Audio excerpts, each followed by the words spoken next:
So,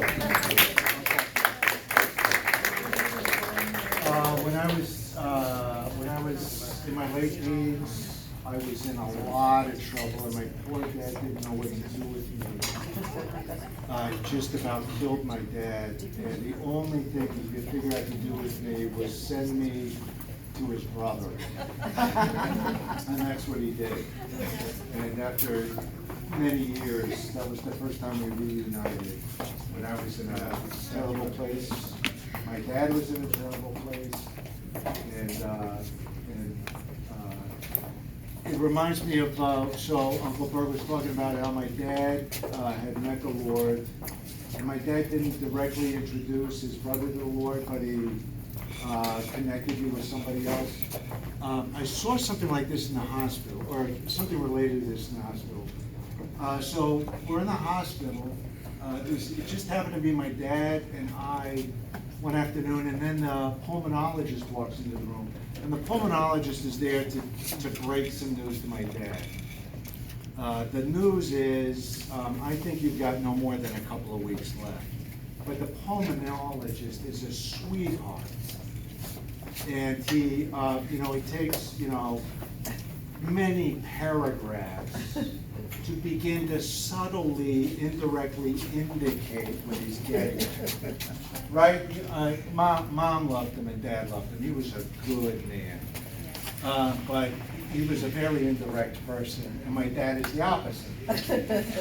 And my dad is an intelligent person. He knew what this poor man was trying to say way before he got around to saying it. So he finally coughed it out. I had to draw him out a little bit just to make sure I knew what he was saying. He finally said it.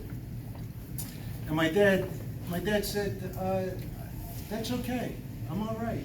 I'm ready for this. And then he told the man why he was ready for this.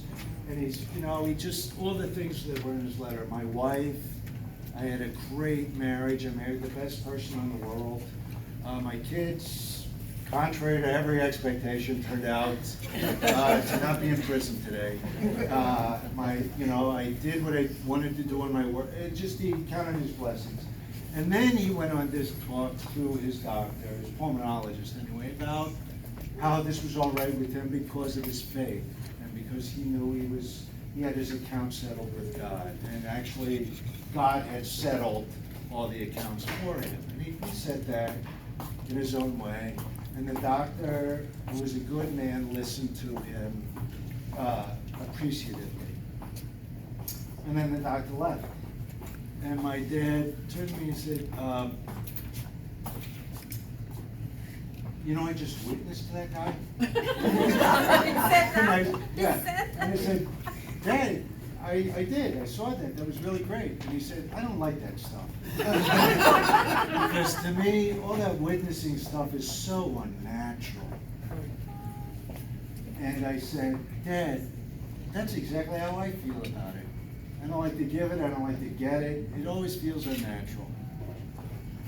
So I understand what you mean, but you did it really naturally, Dad. And he said, well, it helps if you're dying. And that was Dad. Really great, and he had a great sense of humor about himself. Eventually, he had a sense of humor about his children. But only eventually. But my poor wife, Angie, my long-suffering wife, Angie, who I have made suffer just about as much as I made my father suffer. We own this house, and we're trying to sell this house, and Angie is the general contractor. And it's driving her nuts. And this house, because we lived in it, is a wreck. And she has to figure out how to fix up the house so we can sell it. So my dad was always worried about his children. Is always peppering him. How's the house? What's happening?